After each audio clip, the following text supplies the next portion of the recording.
제4장 발달 지연 위험이 높은 영아 The infant at high risk for developmental delay 신생아 집중치료실 치료 철학의 역사와 발전 신생아 집중치료실의 레벨과 물리치료사의 역할 신생아 집중치료실에서 치료사의 역할과 역량 물리치료 가이드를 위한 이론적 토대 역동적 체계 이론, 기능 성취 모델, 상호작용 이론, 발달학적 치료, 가족 중심 치료 치료 지침이 되는 발달학적 토대 배아 발생학 및 신생아 발달, 근긴장 반사 그리고 근골격계 발달의 진화, 감각 반응의 발달, 의식 분화의 발달. 치료 가이드가 될 의학적 토대, 신생아 집중치료실의 용어, 집중치료실의 환경적 측면, 설비와 테크놀로지 지원, 조산의 의학적 문제, 물리치료 평가와 중재, 조산의 문제, 폐기관지 이형성, 물리치료 평가와 중재, 폐기관지의 이형성, 태아수술, 수술이 필요한 아기의 물리치료 평가와 중재, 신경학적 문제가 있는 아기, 신경학적 문제가 있는 아기의 물리치료 평가와 중재, 만사가 거의 만삭 수술생 영아의 물리치료 평가와 중재, 정형외과적 문제가 있는 영아, 정형외과적 문제가 있는 영아의 물리치료 평가와 중재, 집으로의 퇴원, 신생아 추적 관찰 서비스, 요약 신생아 집중치료실 치료 철학의 역사와 발전 History and Evolution of the Philosophy of Care in the Neonatal Intensive Care Unit 20세기 기술 발전은 아기들을 포함한 모든 사람의 생활에 영향을 주었다. 1880년도에 처음으로 프랑스에서 조산아를 인큐베이터에 넣어 치료하였는데 이는 달걀을 부화하기 위한 인큐베이터를 본뜬 것이었다. 20년 내에 조산아를 치료하는 최초의 병원이 생겼고 조산아 치료에 관한 위클링이란 표준 교과서를 처음으로 출간하였다. 당시 조산아를 약한 사람이란 뜻의 위클링이라 부름. 위클링이란 단어가 시사하듯이 당시에는 신생아가 어떤 능력을 가지고 있는 줄 몰랐고 신생아는 구제불능이며 미울링, 가냘프게 울며 조르다. 그리고 푸킹, 토하다 이라고 간주하였으며 아기 입장에서 세상은 매우 윙윙거리며 시끄러운 곳이며 어른이 옆에 있어 담요로 포근히 그들의 마음을 싸주기를 기다리는 존재로 인식하였다.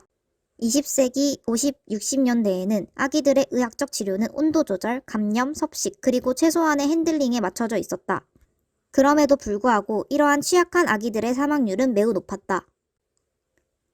의학과 기술의 진보가 1900년대의 중반 이후 방사선 가온기, 호흡기, 비경구적 영양 공급, 그리고 중심혈관 접근을 가능케 하여 지역에서도 전문적인 고비용의 신생아 치료가 증가하게 되었다.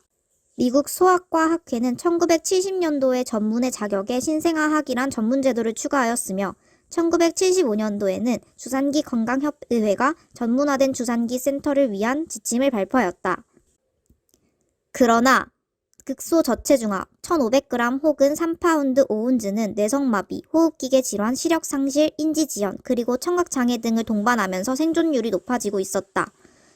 1970년 중반에 나타난 조기중재 프로그램은 신생아 집중치료실에서 생존한 아기들의 자극과 정상 발달을 목표로 이러한 생존자들이 특정한 페이지 110 발달학적 필요성을 가지고 있다고 언급하고 있다. 조산아들이 출생되기 전 누렸던 태내 환경은 그들이 더 이상 누리지 못하는 풍부한 감각적 환경을 제공한다고 생각되었다.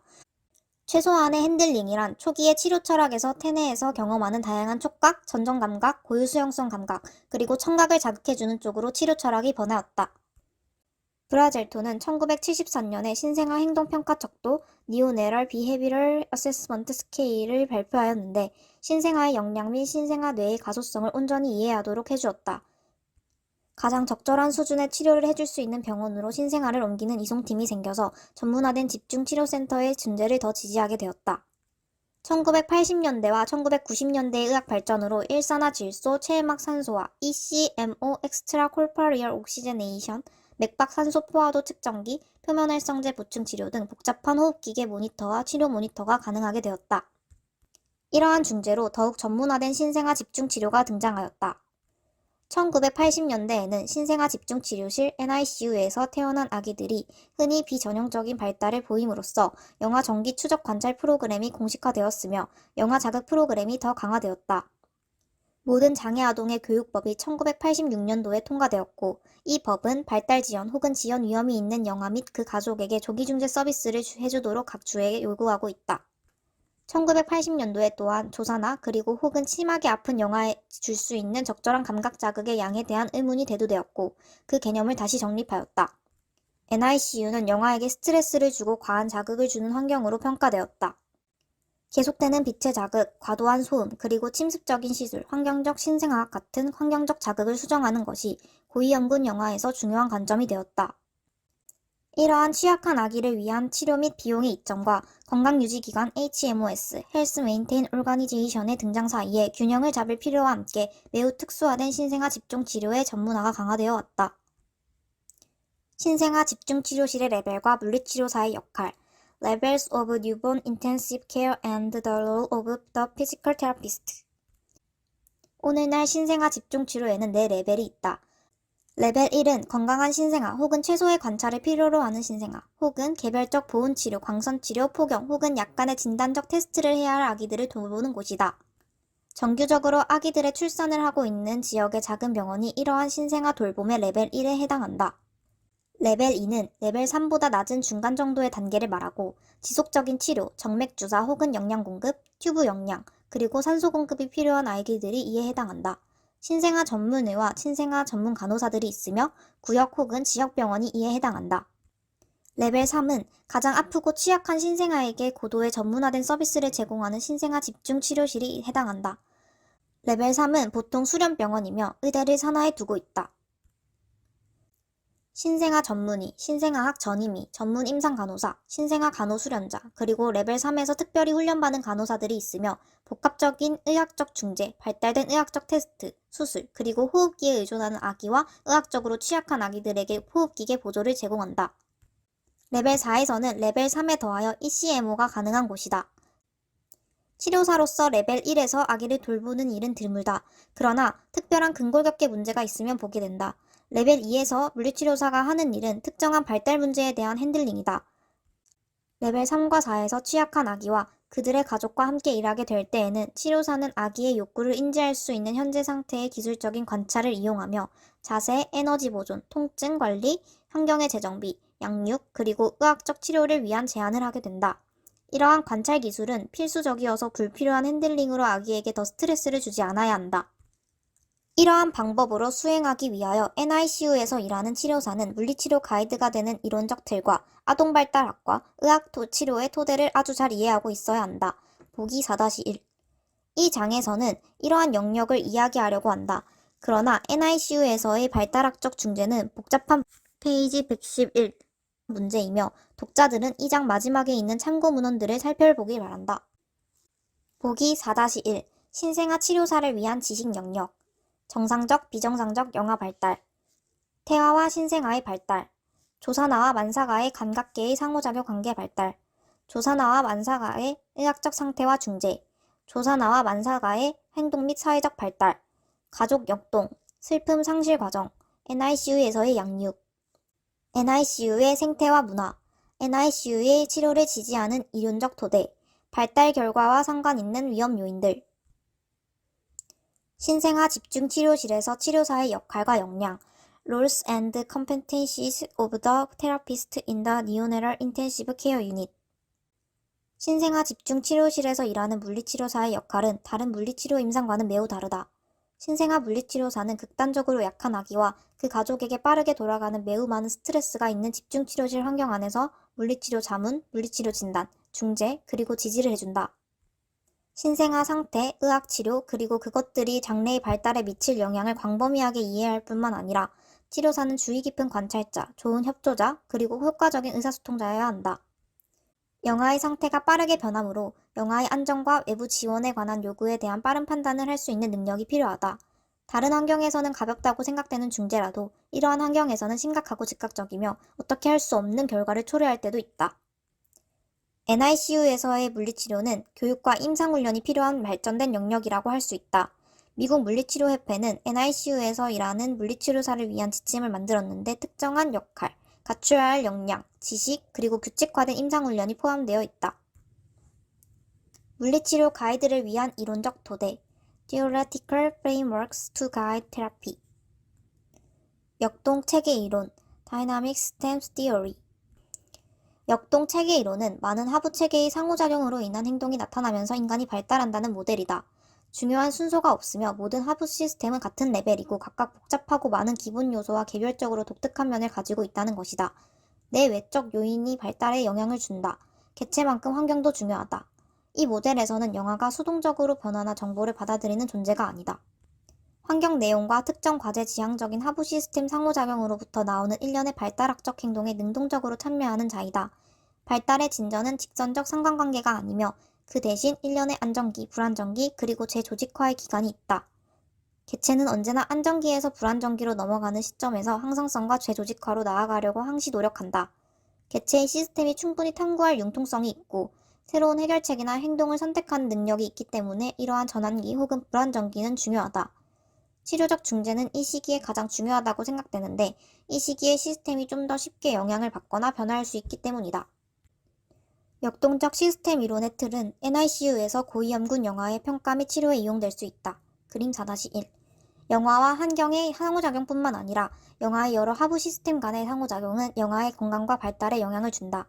신체 구조, 생리적 상태, 그리고 행동이 하부 체계에 속한 것들이다. 환경에는 병실의 물리적 환경, 여러 양육자와 지지 요원, 그리고 가족들이 포함된다.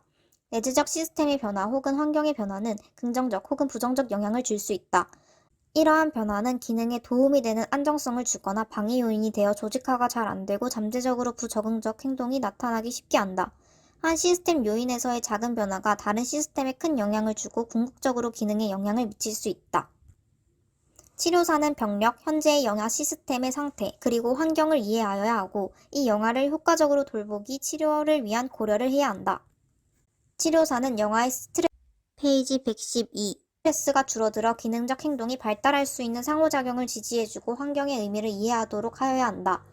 동시에 치료사는 가족과 기타 양육자들이 영아의 건강과 발달을 인지하여 얼마나 잘해줄 수 있는지에 대해 그들을 도와주어야 한다. 치료사는 언제 발달학적 중재가 안전하게 수행될 수 있는 전환기인지 알 필요가 있으며 치료사와 같은 전략을 가족이 사용할 수 있도록 지도해 주어야 한다. 기능 성취 모델, Models of Enablement, MOE 기능 성취 모델은 인간 기능과 발달에 비추어 볼 때 시스템 이론에 잘 들어맞는다. 이 모델은 개체의 건강에 영향을 주는 다양한 요인들 뿐 아니라 환경적 영향이 건강과 기능, 참여에 어떻게 영향을 미치는지를 설명하는 서로 연결된 프레임을 제시한다. 국립재활의학연구센터 NCMRRI National Center for Medical Rehabilitation and Research의 장애 모델에 기초한 물리치료 임상 가이드에는 질환 손상 혹은 선천성 이상이 기능에 미치는 영향을 검토하면서 할 수 있게 하는 것, 할 수 없게 하는 것, enabling, disabling 과정을 다루고 있다. WHO에 의한 기능, 장애 그리고 건강에 대한 국제적 분류에서 또 다른 모델은 장애보다는 건강과 기능, 페이지 113 등에 더 초점을 맞추고 있다. 양 모델은 여러 레벨과 다중 요인들의 과정으로서의 기능과 발달을 이해하며 이러한 발달 과정에 대한 환경의 영향을 말하고 있다. 이러한 틀을 이용하여 이 장에서 말하려는 기타 이론적 모델과 물리치료 가이드, 그리고 ICF는 발달을 직선적이 아닌 내외 요인의 영향을 받는 역동적 과정이라고 보고 있다. 물리치료 가이드에는 다음과 같은 요소들이 포함되어 있다. 병리 생리, 장애, 기능적 제한, 그리고 장애이다. 이 틀에서 본다면 장애는 신체 구조 혹은 생리학적 기능의 상실이나 비정상이고 기능적 제한은 신체 활동 혹은 과제를 수행할 수 없는 것이며 장애는 연령의 적절한 활동에 참여할 수 없는 것으로 표현된다. ICF의 요소들은 약간 다른 관점으로 표현되는데 개체를 신체 기능과 구조, 활동과 과제, 그리고 참여의 관점으로 본다. 병리 생리적 관점에서 시작하기보다 ICF는 개체가 원하는 바와 해야 할 필요가 무엇인지를 보고 그 다음 그 참여를 방해하거나 더 잘하게 해주는 개체의 요인들을 고려한다. 양 틀에서는 개체와 환경이 지닌 내용적 요인을 고려해야 한다. 양쪽 모델들은 기능 참여를 더 잘하도록 하기 위해 환경이 수정될 필요가 있을 수도 있다는 것을 지적한다. NICU는 물리치료 임상에서는 독특한 세팅이지만 MOE를 물리치료 평가와 중재에 대한 가이드로 삼을 수 있다. NICU의 고위험 영아들을 위해 일하고 있는 물리치료사는 이러한 틀을 이용하여 신체 구조와 시스템 구조, 기능 간의 통합성을 말하고 자세와 운동 발달을 증진시키고 영아와 물리치료적 환경, 그리고 가족, NICU 요원, 자문하는 사람 간의 적절한 상호작용을 증진하도록 자신 스스로 가이드를 삼는다. 예를 들어 영아의 기능적 목표를 가족이 안아줄 때 나타내는 사회적 상호작용에 둔다고 하자. 전반적 평가 후에 치료사는 이 활동을 성공적으로 하려면 필요한 요소 및 방해되는 요인이 무엇인지 파악하는 것이 필요하다. 치료사는 호흡과 같은 생리적 기능을 잘 할 수 있는 최적의 정렬 상태로 아기의 자세를 잡아주도록 가족을 도와줄 수 있고, 자세를 유지하도록 적절히 잘 감싸주는 것, 영아가 자신의 손을 얼굴로 가져가 스스로 진정하고 행동적 조직화가 잘 일어나도록 도와줄 수 있다. 치료사는 불빛을 약하게 하고 스트레스를 줄이고자 소리를 줄이며 각성을 도와주고, 영아가 상호작용하는 데 있어서 보이는 단서를 가족이 잘 알아채도록 도움을 줄 수 있다. 그 이외에도 치료사, 가족, 그리고 NICU 요원들이 함께 협조하여 이러한 상호작용이 가장 잘 될 수 있는 최적의 시간대를 찾아낼 수 있다. 상호작용 이론, 시넥티브 이론. 심리학자인 하이델리스 알스는 영아 발달의 상호작용 이론을 제안하였는데, 조산아의 행동을 이해하고 해석하는 모델이다. 그리고 발달을 아기의 기능에 상호적으로 영향을 줄 수 있는 여러 요인의 관점에서 바라보므로 역동적 시스템 모델과 비슷하다. 난자와 정자의 수정으로부터 발달되는 태아는 5가지의 구별되는 그러나 서로 상호작용하는 하부 시스템을 조직화한다고 생각되고 있다. 자율, 기본적인 생리학적 기능, 즉 심박동, 호흡수, 내장 기능을 조절하는.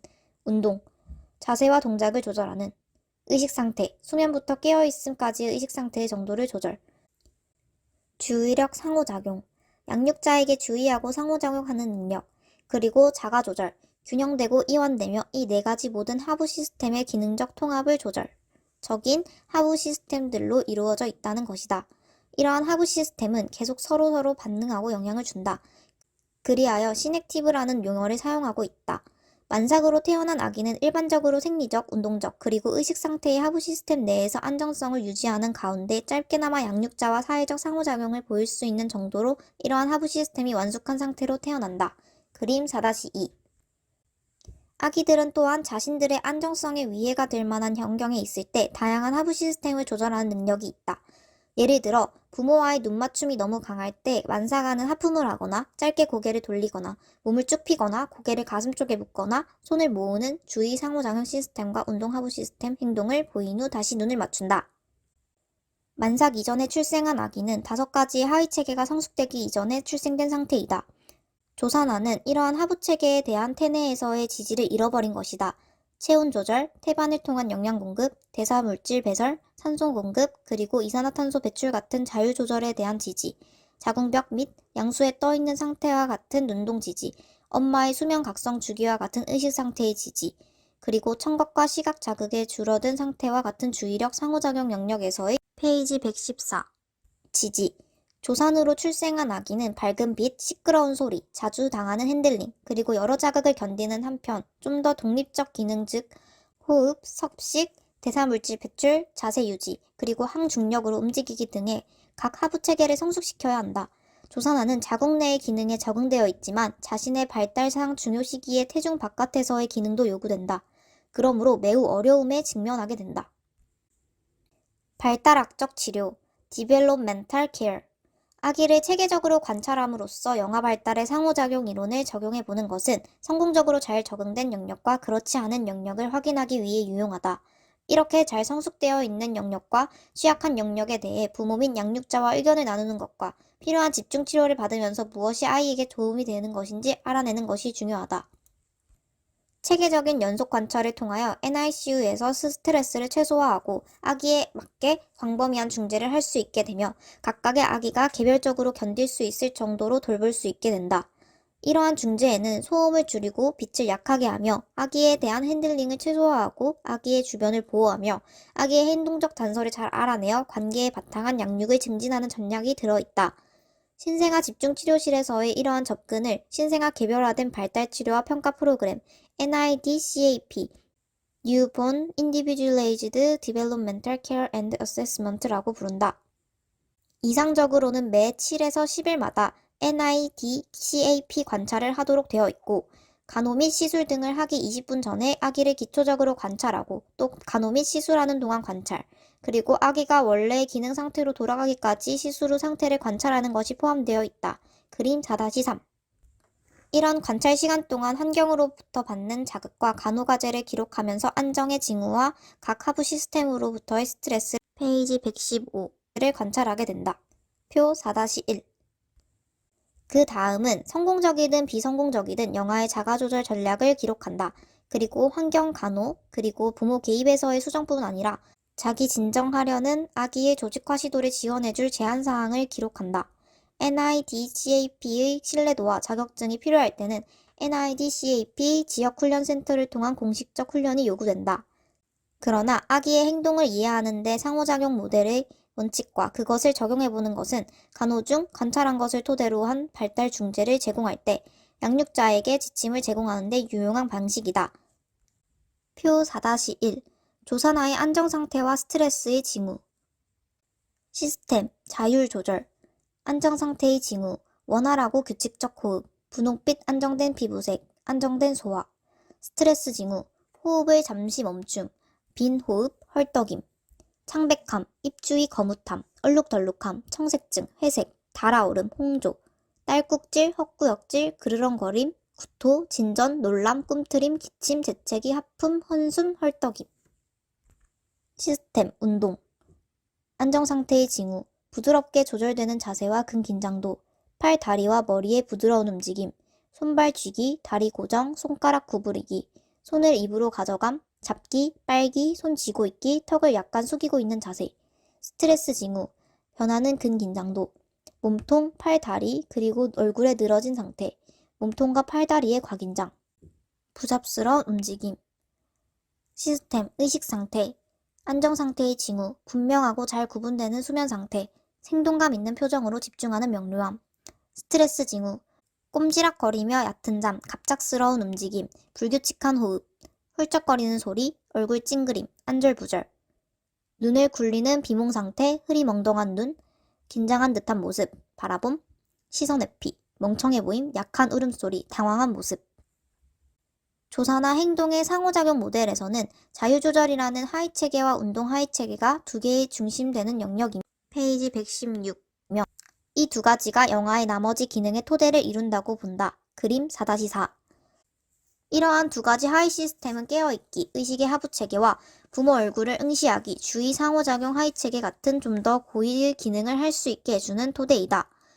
치료사는 자세와 감싸주기를 통하여 운동 발달을 도와주는 중재를 제안하고 그렇게 해줌으로써 각 체계가 계속 상호작용하고 서로 영향을 주고받게 하여 의식과 상호작용이란 하위체계뿐 아니라 자율조절이란 또 다른 하부 시스템에 도움이 되도록 한다. 치료의 체계적인 개별화는 발달학적 치료를 지지해주는 근간이다. 한 아기가 다른 아기와 어떻게 다른지는 아기가 어떻게 자신의 환경과 상호작용하는지를 집중 관찰한 정보를 토대로 알 수 있고 이해할 수 있다.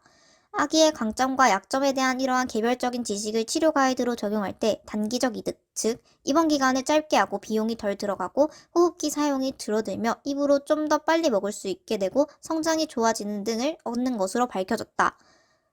장기적 장점은 후반부의 영아기에서 신경행동적 기능과 뇌구조가 향상된다는 점이고 3세경에는 표현 언어 및 신경학적 조직화와 기능이 좋고 8세경에는 주의력과 시공간 지각력이 향상된다는 점이다.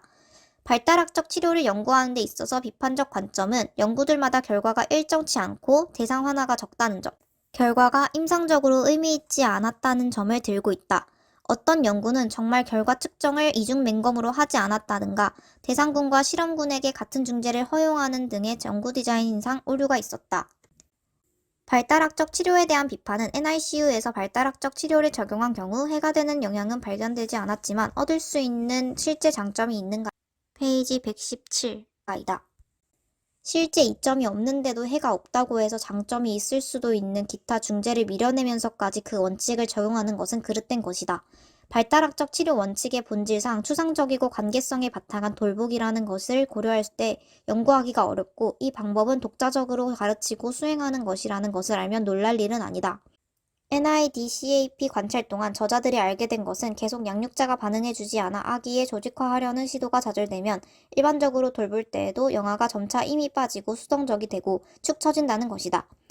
그와 반대로 양육자가 아기가 보내는 단서에 대해 반응하고 주의를 기울일 때 행동과 생리적 안정을 유지하는 것을 관찰하였다. 그 이외에도 돌보는 과정 중 아기를 지지해주는 특정 기술, 즉 좀 더 나은 감싸기나 공갈 젖꼭지 빨기의 결과가 긍정적임이 드러났다. 조선아들의 영아기와 유아 시기를 특정 지어주는 정서적 의존성을 볼 때 집중치료를 잘 견뎌내기 위하여 추가적인 특수한 지지가 필요하다는 것은 놀랄만한 사실이 아니다. 가족 중심 치료. 모자 건강 분야에서 의료진과 환아 부모 간의 존중, 협조, 그리고 지지에 바탕한 환자 치료 서비스의 철학이 가족 중심의 치료이다. 아동 생애에서 일정하게 함께하는 가족을 치료 계획으로 선택하고 수행하는 동반자로 하려고 노력한다. 가족 중심의 치료 개념으로는 입원이 가족에게 스트레스를 많이 주고 아동과 가족과의 통합에 변화를 주고 부모 역할도 변하게 할 잠재성도 있다는 것을 알 수 있다. 니큐에서 가족 중심의 치료를 해주기 위해서는 치료사가 임신과 아기 질환에 따르는 심리적 측면에 민감해야 하고 그에 대한 지식이 있어야 한다. 임신의 심리학적 과제. 미국 문화에서 임신은 행복하고 기대되는 시간이다. 그리고 비록 부분적인 진실이지만 임신은 심리학적으로 불안정한 시기이다.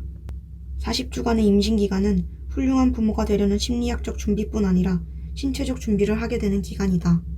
조산의 경우는 이러한 시간이 짧아지면서 아기와 부모는 임시를 불완전하게 끝맺게 되어 고통받는다. 마이브링은 임신의 3가지 심리학적 과제를 알아냈는데 이는 임신의 3가지 기간과 상관이 있다. 임신 첫 3개월의 부모는 자신들의 생활에서 임신으로 인하여 아기를 위한 새로운 책임감의 시기가 시작되었다는 놀라운 뉴스에 압도되어 받아들인다. 행복했고 창의적인 어린 시절을 되돌아보며 아동 양육에 대한 자신들의 역량을 평가해보고 모성의 양가 감정, 아빠로서의 양가 감정, 어쩔 수 없으며 부적절하다는 느낌, 소외된 느낌, 완전한 아기에 대한 환상, 그리고 완전한 부모에 대한 환상이 이 시기를 특징짓는다. 임신 중기에서는 태동을 느끼게 됨으로써 아기의 존재와 맞닥뜨리게 된다. 비록 엄마가 아기에게 인간적으로 가까운 느낌을 갖지만 엄마의 신체적 변화와 아기의 성장하는 동작이 아기를 좀 더 개별적, 개체로 실제적이고 분명하게 느끼게 된다. 엄마의 변하는 모습으로부터 받게 되는 타인으로부터의 주의 집중을 즐길 수도 있다. 이 시기 동안 엄마는 계속 자신에게 스스로 부모로서의 적합성에 의문을 들이댄다. 건강과 태아에게 해가 될 수 있는 잠재적인 것에 대한 관심이 증폭된다. 아기에 대한 양가 감정은 여전히 양 부모에게 존재한다. 아빠는 이 시기 아기를 라이벌로 느끼며 소외된다는 느낌과 싸운다. 아기에 대한 연결 느낌이 발달하려면 시간이 걸린다. 임신 후기에서는 아기 이름을 짓고 방에 페인트를 칠한다. 그 이외에도 태아의 움직임 패턴을 알아채며 예견하고 이러한 패턴에 기초하여 아기의 기질, 그리고 혹은 성별을 구분하고 아기의 인간다운 특성을 더 개별화한다. 엄마의 음악, 음식, 혹은 기타 환경적인 상태에 대해 각기 다른 반응으로 나타나는 아기의 개별적 특징은 부모에게 아기의 역량과 능력뿐 아니라 출산 시 얼마나 잘 견딜지를 드러내준다. 동시에 엄마는 신체적으로 더 불편해지며 수면, 호흡, 먹기, 그리고 동작에서 더 어려움을 느낀다. 엄마는 임신을 그만둘 수 없으며 이러한 신체 상태로 3번째의 심리적 과제에 다다른다. 태아를 내보낼 준비이다. 만삭 출생은 자신의 신체로부터 아기가 분리되는 쇼크를 잘 참아내도록 엄마를 준비시킨다. 그리고 부모에게는 자기의 아기와 상호작용하고 연결됨을 준비시킨다. 조산하게 된 부모는 독립적 삶의 준비가 덜 된 채로 태어나는 아기와 마찬가지로 이러한 심리적 과제의 준비가 덜 되어 있는 상황이다. 예정된 대로 임신 혹은 출산이 진행되지 않을 때 부모는 완전한 임신에 실패하였다는 느낌과 아기가 겪을지도 모르는 어떤 합병증 같은 것에 대한 죄책감을 느낀다. 불예측성과 불안정성 때문에 니큐는 안정된 부모 역할에 요구되는 심리적 과정과는 거리가 먼 것임이 드러났다. 대신 니큐 상황의 불안정성과 비예측성에만 심리학적 초점을 맞추게 되어 새로운 가족 구성원을 위한 준비와 부모 역할에 대한 준비와는 거리가 멀어지게 된다. 중요 시기에 아기가 입원되어 있는 경우 부모는 아기와 관계를 형성하고 부모 역할에 대해 배워야 하는데 그것은 매우 힘든 일이다. 니큐 경험 이후에도 이러한 스트레스의 영향은 수개월 지속되고 부모 개별에도 영향을 미치고 부부 사이에도 영향을 준다. 정말로 집중치료를 필요로 하는 아기를 둔다는 경험은 외상 후 증후군을 유발할 만큼 심한 스트레스이다. 생명이 위험할 정도의 질환과 의학적 시술을 경험한 이후에 발생하는 외상 후 증후군은 문헌에 보고되어 있다. 연구 결과 가족이 입원을 잘 견뎌내고 긍정적 전망을 가지고 있다면 아기가 나중에 더 나아진다는 것이다. 이와 비슷하게 잘 견뎌내지 못한 가족에서는 아기의 발달에 부정적인 영향이 지속될 수 있다. 그러므로 니큐에서 일하는 치료사들은 스트레스에 잘 대처할 수 있도록 지원해주기 위하여 가족이 경험하는 스트레스를 알고 가족과 지지적인 관계를 만들어야 한다. 그렇게 하기 위하여 치료사는 조산에 대처하는 과정과 슬퍼하는 과정에 대한 이해가 있어야 한다. 잘 대처함과 슬퍼함. 구별된 단계를 통한 순차적인 진행 과정으로 잘 받아들임과 슬퍼함을 설명한다. 그러나 경험적으로 볼 때는 이러한 반응 과정이 맞지 않는다. 그 대신 이전의 문제와 상실이 다시 찾아올 때 보이는 고리 형태의 순환적 진행 과정으로 슬픔과 대처를 이해하는 것이 좀 더 유용하다. 구시대적이라고도 할 수 있는 평범한 사회적 지지의 장점이 니큐에서 저평가될 수는 없다. 항시 슬픔과 대처라는 고정된 시간적 틀이 일정하게 있으리라는 생각으로 가족에게 접근하면 가족은 자신들이 판단받는다는 생각을 하게 되고 요원과 가족 간의 지지적 관계 발달을 저해하여 궁극적으로는 아기에 좋지 않은 영향을 준다. 신생아 집중치료실에서 가족 중심의 치료하기. 임신, 산통, 그리고 혹은 출산의 결과가 잘못되어 집중적인 의학적 수술 치료가 요구되는 조산 혹은 만사가의 상태에 대해 부모가 결정하지 않은 채 시간을 끌고 있기 쉽다. 니큐에 있는 아기의 부모는 위기 상황에 처한 것이므로 아주 주의하여 대해야 한다. 가족의 상황을 이해하는 것이 중요하다. 사회사업가의 기록을 읽어보는 것이 도움이 되고 사회사업가, 간호사, 심리사, 그리고 가족과 직접 의견을 나눔으로써도 이런 것들을 알 수 있다. 니큐 치료사는 이러한 사회적 병력을 간과해서는 안 되는데 이 사회력은 내가 아기에게 무엇을 해주든지 간에 변하는 것이 아니기 때문이다. 오히려 이러한 사회적 배경을 알고 치료사가 가족과 어떻게 상호작용할지 그 가이드로 삼아야 한다. 니큐에 있는 각 가족은 예정된 대로의 산통, 출산 계획이 틀어짐에 따라 혹은 건강한 아기가 태어나지 않아 무엇인가 비통해 있다. 이러한 슬픔은 과거 상실을 다시 상기시키고 아기와 가져야 할 정서적 유대감을 제한하기도 한다. 그 이외에도 집중치료에 의해 아기가 필요한 상호작용이 박탈되어 아기를 알아가고 연결되는 것을 하지 못하게 한다. 고난이도의 위기가 오기 쉬운 니큐 환경은 가족에게는 충격적이고 겁을 먹게 한다. 가족은 니큐 출입에 대해서 허락을 받아야 할 뿐 아니라 자신들의 아기를 안아보거나 만지는 것도 허락을 받아야 한다. 이로 인해 자기 아기라는 느낌이 없어지기도 한다. 나중에 사망할 수도 있는 아픈 신생아에 감정적 연결을 하지 않으려는 가족들도 있다. 아기의 발달학적 치료는 아기와 양육적이고 지지적인 관계를 설정하는 것으로부터 생겨났다. 가족 중심 치료 목표 중 하나는 영아기와 아동기와의 연결 과정을 촉진하고 영아와 그 가족 사이의 정서적 유대감을 돈독히 하는 데 있다. 이 목표를 효과적으로 달성하기 위해 치료사는 그들 자신의 태도와 비언어적 행동에 주의하고 가족의 정서, 대처 방법, 그리고 그 속도를 비판단적으로 받아들여 의사소통을 조화롭게 하여야 한다. 가족과 관계를 형성할 책임이 치료사에게 있으며 가족과 영아를 관찰하면서 알게 된 그들의 강점을 반영하면서 지지해주고 그들의 감정을 존중한다. 이를 성취하기 위한 몇몇 제안은 아기에 대해 말할 때 아기의 이름을 붙여 설명하고 아기의 성취를 언급하며 아기의 강점을 말해주고 아기가 참 귀엽다고 말해주며 아기와 가족 간의 긍정적 상호작용에 대해 제안하고 영아에 대한 부모의 중요함을 말해주고 아기가 부모를 더 좋아한다고 지적해주며 아기를 돌봄에 있어서 부모가 잘 해내고 있다는 점을 강조해준다. 가족 미래를 위한 희망을 유지하려는 인간적 경향, 전문가들이 틀릴 수 있고 일어날 수도 있는 기적에 대해서는 태도를 유보하고 있어야 한다. 희망이란 동기부여를 해주는 정서로서 대처하고 일하며 노력하고 아기에게 계속 함께할 수 있도록 에너지를 제공한다. 아기를 방문하고 상호작용하게 함으로써 희망이 아기와의 감정적 유대를 유지하려는 동력을 유지해준다. 희망을 깨트려서는 안 된다. 그러나 비현실적인 전망을 해줌으로써 그릇된 희망을 심어주어서도 안 된다. 니큐에 아기가 있어서 위기에 처한 가족들은 의료팀과 물리치료사로부터 당연히 일치된 정보를 들어야 한다. 이러한 것에는 사려 깊은 태도, 자격, 그리고 의사소통 기술이 요구된다. 치료 지침이 되는 발달학적 토대, 배아 발생학 및 신생아 발달. 이 부분에서는 발생학과 임신 후반에서 근긴장도와 감각 반응에 대해 현재까지 알려져 있는 내용을 말하려고 한다. 원시 반사는 조산아에서 불필요한 스트레스의 원인이 될 수도 있으므로 어떤 이유로든 조산아에서 이런 반사가 나오지 않게 하려는 현대의 치료사로서 그대로 이것을 내버려 두는 것은 현명치 않은 일일 것이다.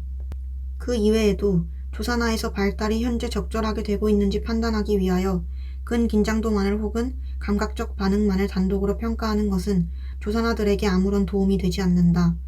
오히려 여기에서 말하는 정보를 통하여 조산아 발달에 대한 이해와 발달상 중요 시기의 자궁 외의 환경으로부터의 받는 방해를 극복하는 문제를 신생아 치료사에게 제시하려고 한다. 발생학은 광장한 사건들의 연속이다. 0.1mm였던 한 개의 큰 세포가 수정 시점부터 266일이 되면 5,100까지 커지는데 최표면적으로는 6,100만 배 커지고 무게로는 60억 배 커지는 일이다.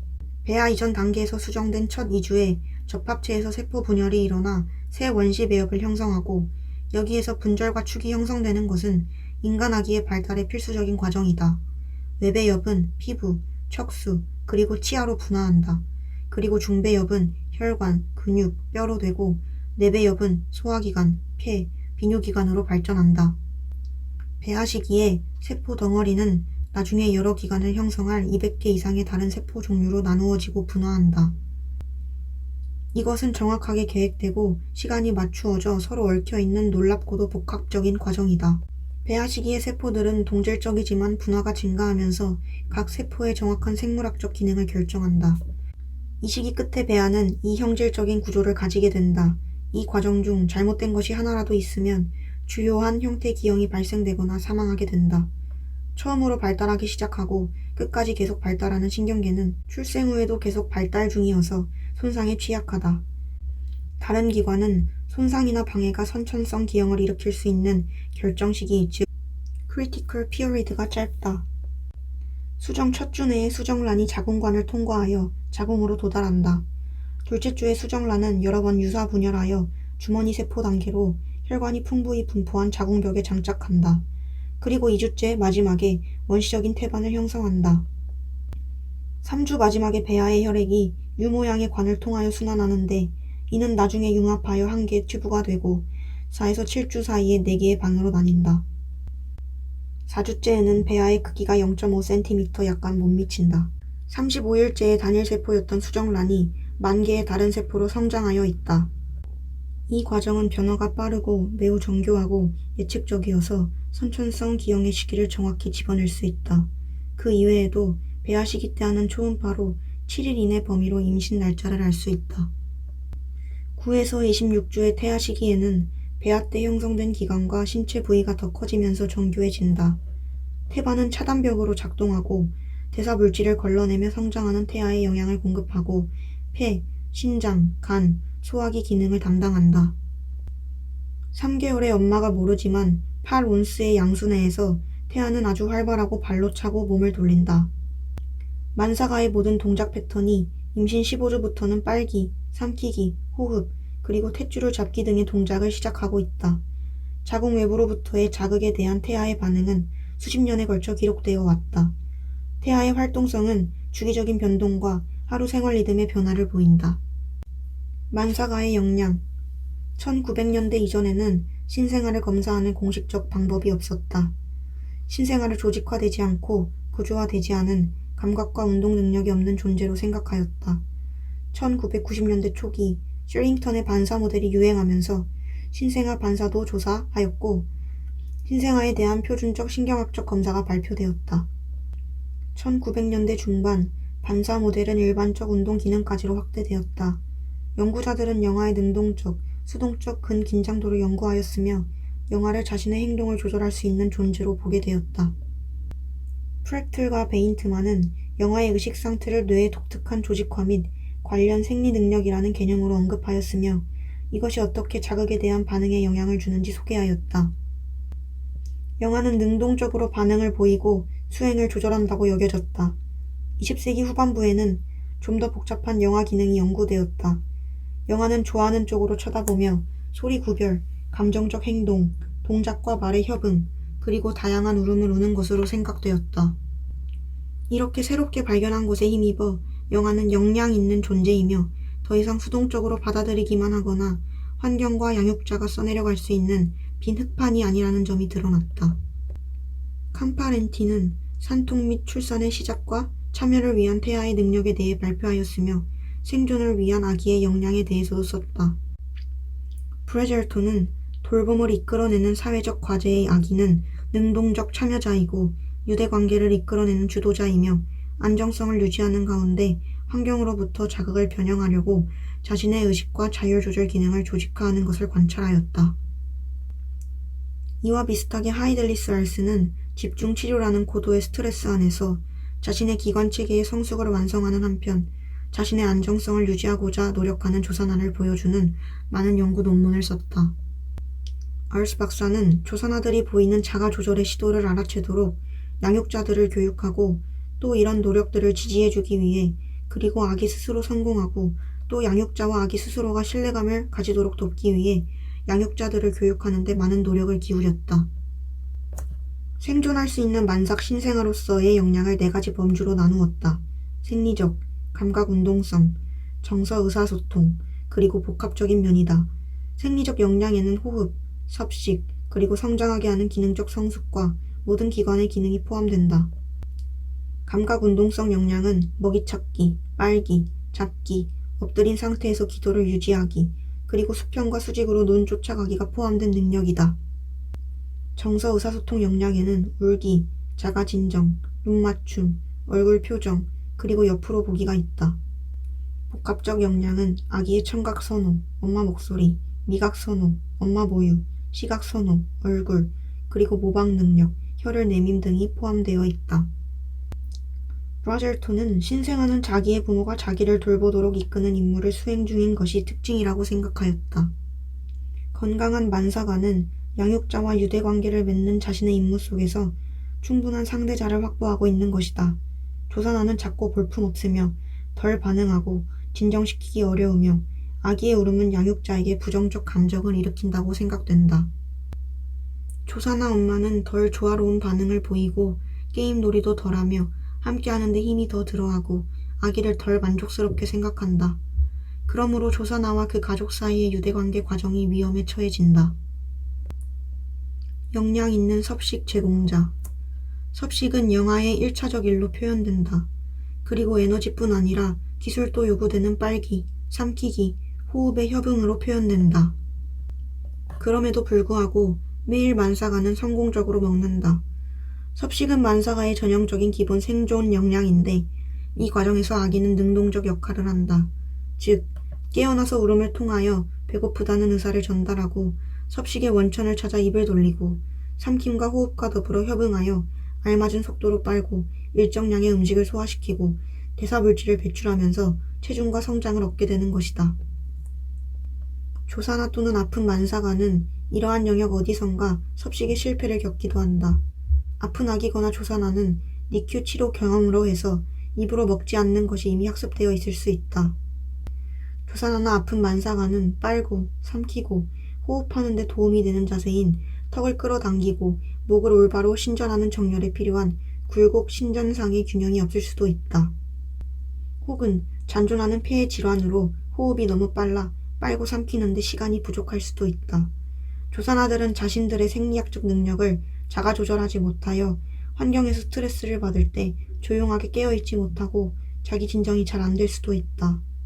조산아는 주기적인 무호흡 혹은 섬액을 경험하기도 하고 생리학적 불안정 상태가 되지 않고는 조화로운 빨기, 삼키기, 그리고 호흡을 자가 조절할 수 없을 때가 있다.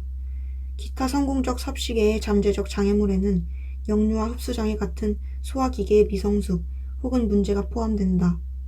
신생아의 1차 기능 중에 하나가 섭식이고 잘 섭식하는 것이 일반적으로 집으로 퇴원할 수 있는 조건이 된다. 섭식 문제가 있으면 퇴원이 늦어지고 좌절의 주요 원인이 되며 부모 양육자로서의 실패감도 느끼게 한다. 니큐에서의 신생아들을 위한 섭식 중재는 2장의 범위를 넘어선 것이다. 독자들은 2장의 마지막에 첨부되어 있는 참고 문헌을 읽어보기 바란다.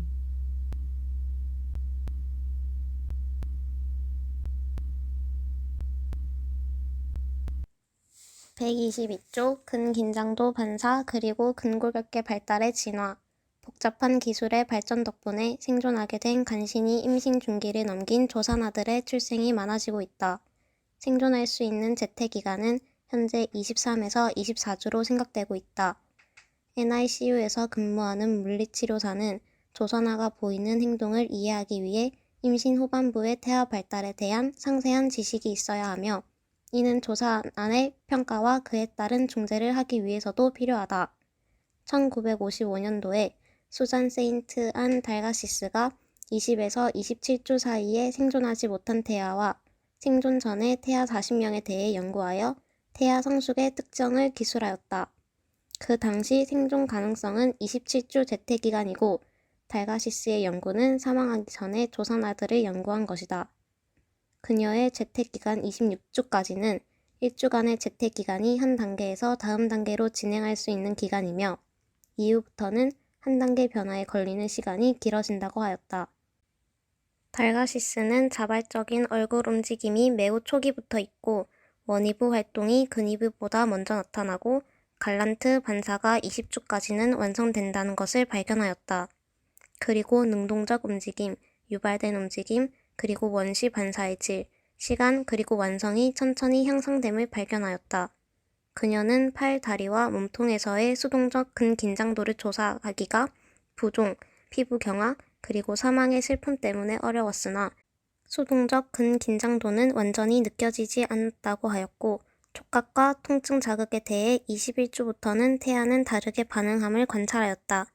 달가시스는 또한 28주부터의 생존한 조산아와 41주 재택기간의 영아 100명을 대상으로 조사하였다. 그리고 이 시기부터 2주 간격으로 성숙에 대해 관찰하였다. 그녀는 영아를 28주, 30주, 32주, 35주, 37주의 성숙 기준을 분석하였고 조산아가 40주 되는 시점에 만사가와의 차이점을 조사하였다. 디피에트로에 따르면 28주에서 32주 재택기간은 태아에게 전환기라고 한다.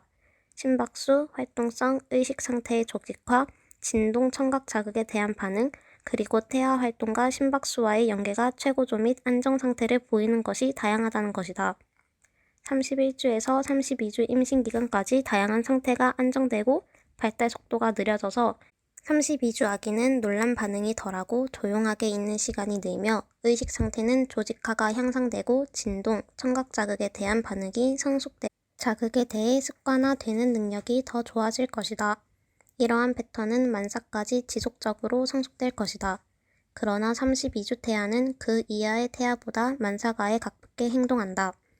이러한 전환기는 피질의 미주신경 반응과 고량화를 포함하는 신경 성숙과 신경 마리 집화의 빠른 향상과 평행하게 간다는 것이다. 알렌과 캐퓨트는 나중에 내성마비로 되지 않은 24주에서 32주 사이에 42명 조산아를 대상으로 1주마다 신경 발달학적 검사를 하여 굴곡근 긴장도, 탄력성, 그리고 반사 증가가 다리에서 팔보다 2에서 3주 빨리 나타난다는 것을 발견하였다. 몸통의 근긴장도는 36주에서 40주에 뚜렷하다고 하였다. 조산아는 교정 연령이 만삭일 때도 반수 이상에서 목의 근긴장도가 좋지 않아 당김 반응 시 머리가 뒤로 처졌다. 원시 반사와 신부 건 반사는 팔보다 앞서 다리에서 나타났다. ATNR은 다리에서 31주에 처음 보이고 팔에서는 34주에 보임. 그들은 근긴장도, 신부 건 반사, 그리고 원시 반사 및 병적 반사의 발전이 정돈된 순차적인 방식으로 진전한다는 것을 발견하였다. 즉, 다리에서 팔로 그리고 원이부에서 근이부로 이전에 언급한 저긴장증 이외에도 조산아들은 타입 1 근섬유와 타입 2 섬유와의 비율이 만사가에 비해 감소하여 있다. 이 결과로 조산아는 근육이 필요하다. 조산아들은 또한 뼈의 교활화도 불완전하고 인대도 느슨하고 결합 조직의 탄력성도 불완전하다. 이러한 특이한 성질들의 조합으로 아기들이 누워있는 바닥에 느려져 있게 된다. 태아는 움직임이나 움직임이 없어서 자궁 내에서 조산아의 관절, 두개골, 그리고 척추 커브 모양이 그렇게 되어 출생된다고 생각되는 것과 같이 NICU에서는 앞과 같은 이유로 자세 유발성 변형이 초래되기 쉽다. 그 예로 팔다리의 정렬이 틀어질 뿐이 아니라 두개골의 모양 변형, 짱구머리, 그리고 머리가 찌그러지는 형태를 볼 수 있다. 조산아가 교정 연령으로 만삭일 때와 만사가를 비교하여 연구한 결과는 근긴장도와 반응에서 두 그룹 사이의 차이를 보였다.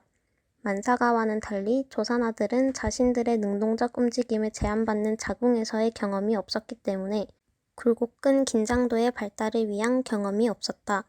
자궁 내에 꽉 끼어 있었던 만사과와는 달리 조산아들은 성숙과 관련된 저긴장증의 이러한 시기에 중력, 정맥내 라인, 지지보드, 그리고 기타 제한 등을 경험한다. 이러한 이유로 조산아들은 교정 연령으로 만삭일 때도 만사가와는 다른 근긴장도를 보인다. 팔, 다리의 굴곡 끈 긴장도가 덜하며 목의 굴곡, 신전 간의 균형이 좋지 않고 프렌치 각도가 더 클 뿐만 아니라 능동적 움직임이 더 크다. 조산하였던 영아들이 교정 연령으로 만삭이 되었을 때 만삭 출산한 영아보다 좀 더 반응적이고 잘 놀라고 진전이 있고 반사가 증가되어 있고 조이 시간이 더 짧다. 조산하였던 영아들은 또한 자동 보행 반응 시 발가락 끝으로 걷기도 하며 만사가들은 발 뒤꿈치 발가락의 패턴으로 걷는다. 그 이외에도 이전에 조산하였던 아기들의 뇌 발달도 교정 연령으로 보아도 만사가의 뇌의 발달과는 다르다. 만사가는 교정 연령 만삭인 건강한 조산아들보다 자율조절, 운동성, 의식상태, 그리고 주의 상호작용적인 하부 시스템의 행동적 기능이 더 좋고 그뿐 아니라 뇌파상, 광자극, 유발전 위의 진폭도 더 크다. 그리고 회색질, 백질의 분화와 신경마리지파가 더 좋다. 이러한 차이는 조산 출생에 따라 측정되어 온 합병증으로 설명될 수도 있으나 발달학적으로 부적절한 NICU의 감각 자극이 조산아 뇌의 발달에 영향을 미쳤을 수도 있는 것이다. 감각 반응의 발달. 동물에서 신경 감각 발달을 연구해보면 순차적인 패턴을 보이는데 첫째, 촉각, 다음 운동, 후각, 미각, 청각, 그리고 나중에 시각이 발달한다고 한다. 발달 중 특정 시스템의 자극이 그 시스템 발달에 필수적이다. 그러나 자극이 너무 강하거나 타이밍을 맞추지 못하면 그 감각과 다른 감각 시스템 발달에 문제가 될 수도 있다. 조산아들은 강제로 태내상의 발달이 종결되고 집중치료실에 있을 때 감각 시스템이 성숙되어 간다. 발달 중인 뇌에 대한 이러한 환경의 영향은 아직 완전히 이해되고 있지 않으며 이제 연구 시초일 뿐이다. 촉각 시스템. 4가지의 다른 감각 능력이 촉각을 구성한다. 만짐, 온도, 통증, 그리고 고유 수용성 감각이다. 앞에 3가지 감각 수용기는 피부에 있고 맨 마지막 것은 피부뿐만 아니라 관절, 근육에도 수용기가 있다. 피부는 가장 큰 기관이며 그러므로 만지는 것이 가장 처음 발달할 뿐 아니라 가장 큰 감각 시스템이다. 통증의 문제. 통증은 촉각 시스템의 구성 요소이며 최근 병원에 입원한 영아들에서 주의를 끄는 논제가 되고 있다. 한때는 영아들에게 마취하지 않거나 진통제를 주지 않고 포경, 중심 라인 잡기 혹은 동맥 개종관 결찰과 같은 아픈 시술들이 하는 것이 표준이었다. 왜냐하면 아기는 통증의 경험을 기억할 능력이 없는 것으로 믿었기 때문이다. 그러나 연구 결과 영아기의 통증에 대한 장단기 결과가 보고되었다. 아프고 고통스러운 자극에 노출되었던 아기들은 통증에 대해 그렇지 않았던 아기들보다 다른 행동과 다른 생리학적 반응을 보인다는 것이다. 즉, 통증 경험이 없었던 아기들보다 통증에 대해 덜 반응하며 유아 때 좀 더 신체적으로 표현한다는 것이다. 영아 때 아프고 고통스러운 자극에 노출되었던 8에서 10세 아동들은 심리사회적 통증보다 의학적 통증의 강도를 더 세게 표현하였다. 제태 7주에는 통증 수용기가 입추에 나타나고 이어 전신에 분포하며 통각 통로는 22주에 신경마리지파된다고 한다. 신경해부학, 신경생리적 그리고 신경내분비 시스템은 조산이라도 통증을 충분히 지각할 만큼 발달해 있고 나이든 아동이나 성인에 비교해서 그들의 생리적 반응과 호르몬의 반응이 비슷하거나 더 과한 반응을 보인다고 한다. 가족이 접촉하는 대신 입원 중인 병원에서는 스태프들이 일상적으로 아기를 만지게 된다. 의학적 접촉에는 자세를 다시 잡아주기, 체온 측정, 테이프를 더 잘 붙이고 정맥 라인을 점검하고 장기 기관을 검사하기 위한 촉진이 있다. NICU에 있는 영아는 평균 24시간 동안 40에서 70회의 접촉을 경험하는데 심지어 100회 이상인 경우도 있다. 이러한 영아들 역시 발꿈치를 찌르기, 정맥주사, 그리고 기관지 삽관으로부터 흡인하기 같은 아픈 시술과 고통스러운 자극들을 반복으로 받기 쉬우며 이는 자주 당하는 핸들링에 더하여 일상적인 일로 여겨진다. 한 연구자는 NICU 입원 중 생후 첫 2주 동안 아기가 경험하는 아픈 시술이 평균 134회에 달한다고 하고 23주 재택기간 후 태어난 아기는 488번의 시술에 대한 기록을 가지고 있다고 하였다. 비록 아픈 과정들의 빈도는 알게 되었지만 NICU 입원이나 조산과 관련한 의학적 상태로부터 겪는 통증에 대한 이해는 거의 없다. 유감스럽게도 의학적 접촉과 통증은 NICU 아기에게 동일시되는 경험이라고 할 수 있다. 통증 평가의 문제. 아기가 통증을 말할 수 없기 때문에 NICU에서 포괄적이고 신뢰성 있고 타당한 통증 평가는 복잡하고 여러 반응, 즉 생리적, 행동적인 반응을 인식하는 것이 필요하다.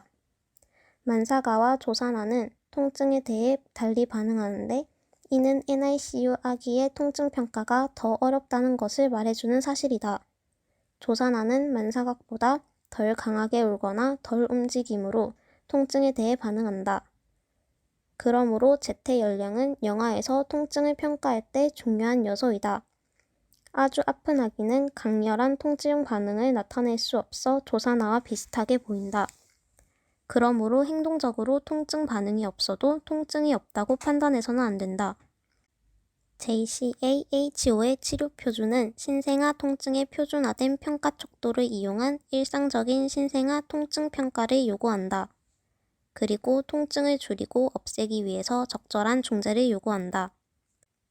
이러한 권장사항과 신생아도 통증을 느낄 수 있는 능력이 있다는 이해에도 불구하고 NICU에서는 통증 치료라는 전략들이 사용되고 있지 않다. 통증에 대해 비약물적 접근과 약물 투여를 하는 데 대한 장애물은 의료인들이 부작용, 중독사고, 그리고 약물 의존을 걱정하고 비약물 사용의 통증 경감 효과를 의문시하는 것이다. 비약물성 중재는 아기의 자가 조절 능력을 배양하면서 통증을 줄여주는 전략이다. NICU에서 근무하는 물리치료사는 어린 아기들의 통증을 익숙하게 평가해야 하고 통증 경감을 할 수 있는 다양한 환경적 행동적 전략에 친숙할 필요가 있다.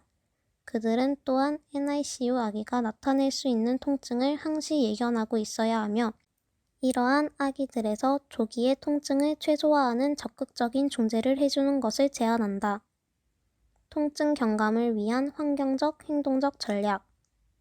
NICU에서 일어나는 고통스러운 자극 혹은 아픈 시술에 대해 일관되게 비약물적으로 접근해주는 것이 이상적이며 통증 관리의 기초가 된다.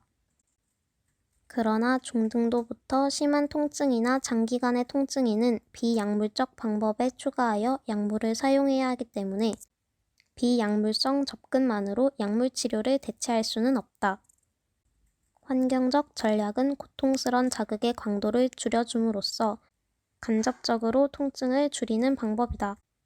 환경적 전략에는 빛을 약하게 하거나 눈을 가려주고 호출기를 진동으로 해놓아 아기 침대 주변의 소음을 줄여주고 알람을 묶음으로 해놓고 서랍과 창문을 살며시 여닫고 침상에서 떨어져 작은 소리로 이야기하는 방법들이 포함된다.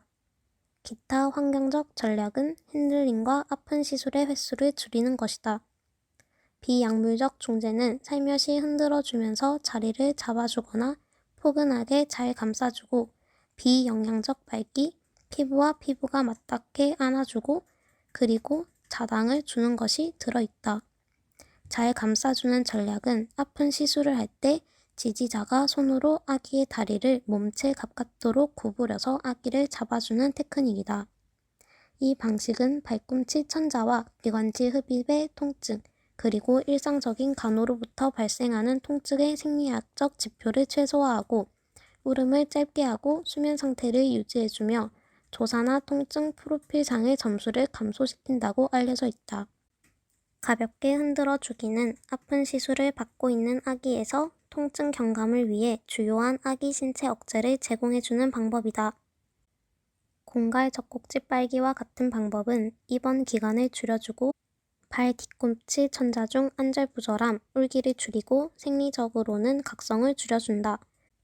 캥거루 양식이라고도 불리는 피부를 맞대는 안아주기는 발 뒤꿈치 천자 중 울기, 찡그림, 그리고 심박수를 줄여주는 것으로 나타났다.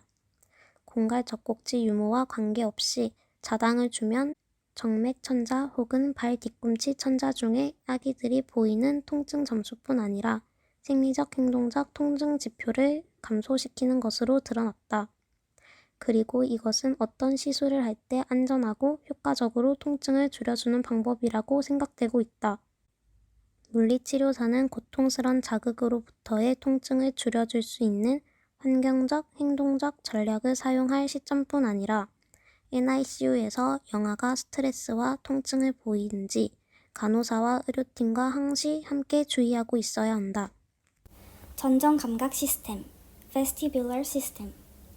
전정 시스템의 감각기관은 3개의 세반고리관과 전정에 있는 이석으로 구성되는데 여기에는 와우라는 청각 감각기관이 있다. 청각기관과 전정기관 모두 들어오는 청각 자극을 선물을 통하여 전기신호로 바꾼다. 전정기관에서 이 신호는 전정신경을 통하여 뇌관으로 전달되고 이후 다양한 부위로 전달되어 이 정보로 아기는 공간에서의 자신이 자세를 해석할 수 있고 동작과 기능을 통합하도록 인도한다.